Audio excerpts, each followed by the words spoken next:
This video is part of a larger series wherein I will be watching every film made by Studio Ghibli. If you haven't already, definitely watch episode 1 first as it contains important information about this series. Today I watched Ume ga Kikoeru, or The Ocean Waves from 1993. And spoiler warning. So this is actually one of the few Ghibli movies that I knew a decent amount about before watching because I saw the fantastic video Ocean Waves, Studio Ghibli's accidental queer film by Eliquaris?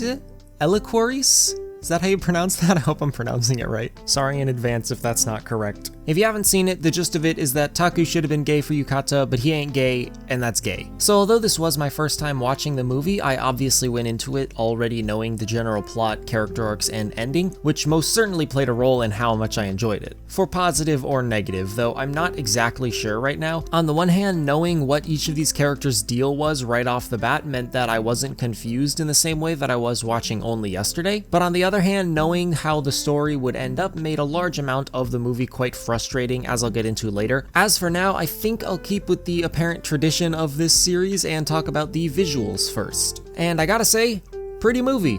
Very pretty movie. I think I'd describe this film's visual style as a cross between the flashback and current day sequences from Only Yesterday. Watching that movie made me process that washed out pastels means this is a memory, and some of the same vibe made its way into this movie, which I found fitting because the majority of Ocean Waves is Taku recounting the events that take place, but they also get shown to the viewer as their own sort of narrative. I also love the character designs, and especially the costume designs. Everyone is dressed in completely believable modern clothes, but they manage to stand out from the crowd and look striking while also feeling like clothes you would see normal people wearing. Actually, that's another thing I liked about this movie. It was just about quote-unquote normal life events. Many of Ghibli's movies are fantastical in nature or otherwise take place in unfamiliar settings, and while I think that they executed that wonderfully in many of their past films, I found it pretty refreshing that Ocean Waves takes place in the real world and in a relatively modern Japan. It made the characters feel very grounded and like real people, which I found made them compelling despite the relatively low stakes of the plot. And that leads me into my next point, which is that I think the characters are pretty compelling. Now again, I might just think this because of Elocrise's video, but watching these characters interact was truly fascinating. The dialogue seemed to reveal so much about their personalities and relationships. And I think this was one of the reasons I was engaged with the movie for the entirety of its run, though I also think that was due to its length and pacing. This is the shortest Ghibli movie so far at just over an hour, and let me tell you, I love it when movies are short, concise, and don't get sidetracked, and I definitely feel like Ocean Waves is a good example of this. Like when Taku and Rikako finish their little trip to Tokyo and the movie just cuts from that to like months later because that's when the next part of the story takes place, and there's no reason to show the audience the time in between these events if it doesn't contribute to the main narrative. I'd also like to mention that this movie's music is unlike any other Ghibli film I've watched so far, and I kinda love it. Like, I'm not a musical connoisseur by any means, but something about this movie just feels extra atmospheric when compared to other Ghibli movies. Obviously, my favorite piece would have to be the song that plays over Taku and Yutaka's conversation towards the end of the film. I don't even think words could do this movie's score justice, and not in a so good words can't even describe it type way,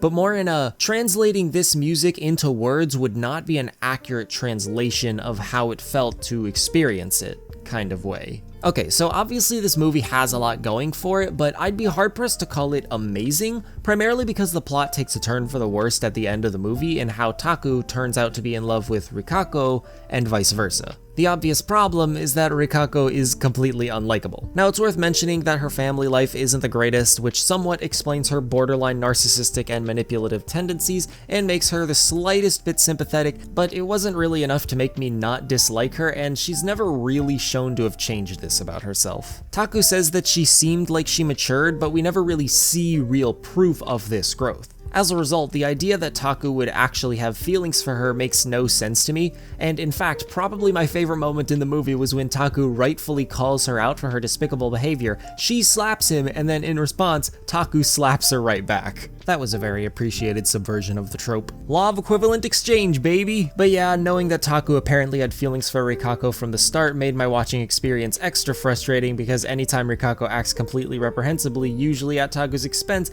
I knew that this was going to be recontextualized as romantic at the end of the film. I mean, yeah, the thing Elocrise says about how the memories Taku looks back on about how in love with Rikako he was at the end of the movie are all negative memories except for one line that he was told from a secondhand source just moments before. And like, they end up together and it's incredibly unsatisfying. Taku absolutely should have been and was built up to be gay, but the movie just doesn't do it. And it's like honestly kind of funny how little sense it makes. I want to say overall I liked Ocean Waves, but now that I've considered everything I liked and don't like about it, I get the feeling that if I had gone into this movie without any previous knowledge, my experience would have been worse. But I guess we'll never know how I would have felt if that were the case, so I'm just gonna go with my gut and give this film a 6 out of 10. I know I've made reference to it many times in this video, but I just want to once again say that Elacoris' video about this movie was fantastic, and you should all definitely watch it, especially if you are watching these movies along with me or had just seen Ocean Waves before. And if either of those things applied to you, I'd also love to hear your thoughts about this movie down in the comments. This is the last part of this video series I'm recording before I go on vacation, so I'm not sure at the time of this writing when part 8 of watching every Ghibli movie will come out, but I do know that in that video I will be watching and talking about Heisei Tanuki Gassen Pompoko, or Pompoko. With that said, thanks for watching this video, I hope you enjoyed, and I'll see you in the next one.